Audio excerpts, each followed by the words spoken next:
Hey guys, how's it going? Michael Troy here. Today we're looking at Godzilla vs. Boston one shot from IDW featuring two of my favorite artists of all time.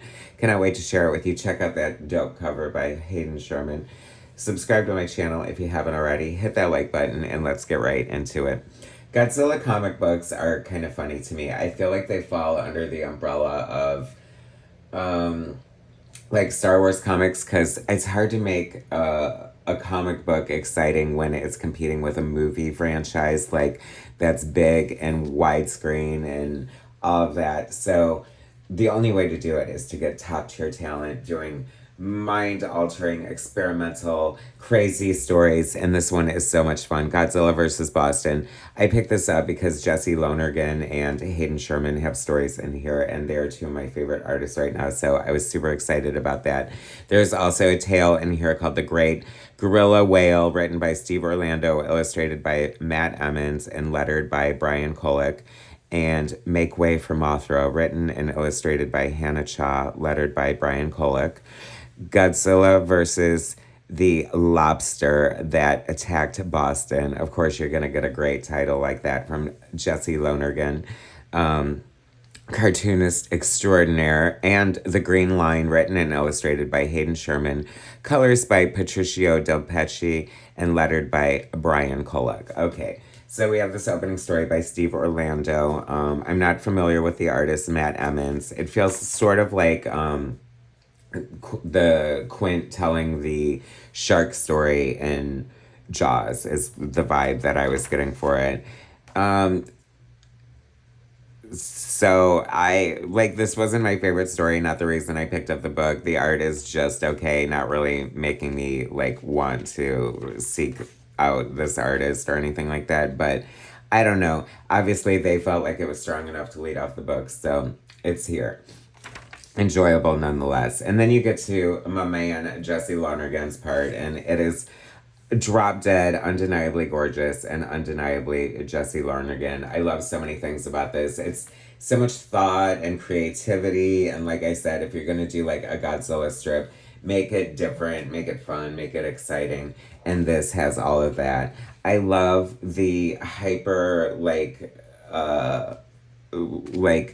construction of his pages with they almost look like periodic tables in a way. There's a legend here pointing out little facts that run along the bottom of the page, like factoids and trivia about Boston, which is so much fun, and I love it because if you're making a book, like if you're basically destroying a city, you should celebrate it in a way at the same time, if you know what I mean.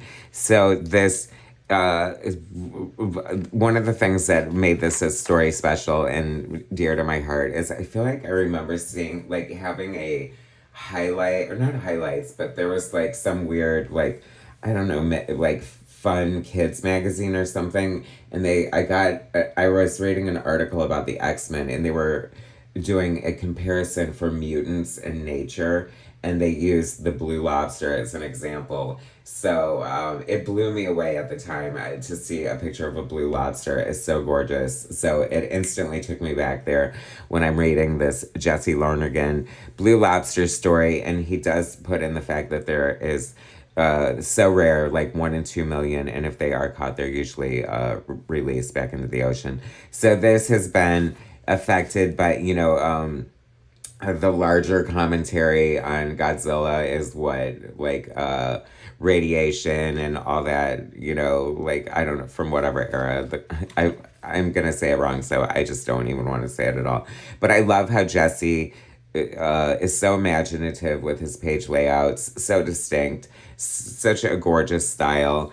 I love his colors. When I interviewed him, we talked about colors, and he basically said that colors is like an end to a mean for him, which um, was shocking to me because a lot of artists that I've talked to like have such a like an important relationship with color, myself included. That said, I think Jesse does such an amazing job with colors. But obviously, the real meat, I think, of his story is his storytelling and just his beautiful rendering and just sort of the quirkiness of it all. You know what I mean? I just love it so much. He has a book coming out in August called Drome, which I previewed and interviewed him on my channel. So you guys definitely need to check that out. He's like one of the most exciting cartoonists working in comics these days. It was such a good story. I love it so much. Like the fun trivia just thrilled me for days. I'm such a nerd like that, so I really enjoyed it. Well done, Jesse. This story, once again, not familiar with the artist, Hannah Cha. Um, uh, Not a huge fan of like watercolor and comic books.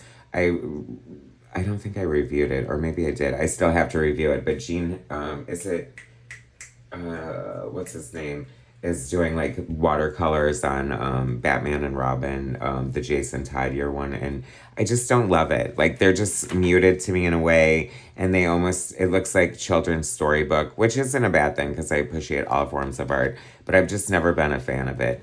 This seems like such a like a throwaway story, and I don't know, like it's okay. It just seems like filler to me.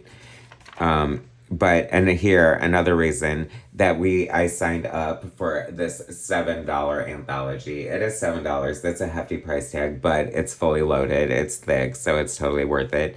Hayden Sherman is killing it on Absolute Wonder Woman, killing it on Batman Dark Patterns. Was a new name to me and just like such a revelation. Like just like Jesse, the imaginative page layouts, just really pushing the limits and the boundaries of what you can do with the tricks and trades and tropes of comics. Just so amazing and impressive. I just really love it.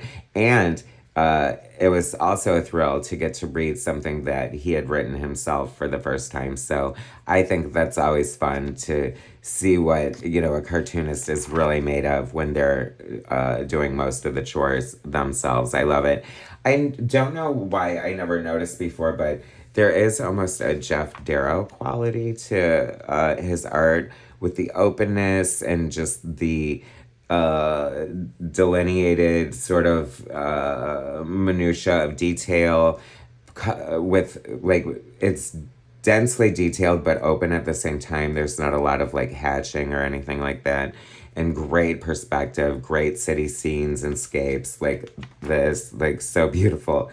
And oh my stars and garters, spoilers, like Godzilla has a purpose for being here and he discovers like I don't know, this is so weird and bizarre and wild, but Lord help me, is that Godzuki? If that's Godzuki, this book just paid for itself. I'm so excited by that. This is so good. This is so fun. This was so satisfying. I love anthologies. This is exactly what an anthology should be. There's also a Jesse cover. So much goodness in between these covers, you guys. I highly suggest you pick it up. Thanks for watching. Subscribe to my channel if you haven't already. Hit that like button, and I'll bring you more soon.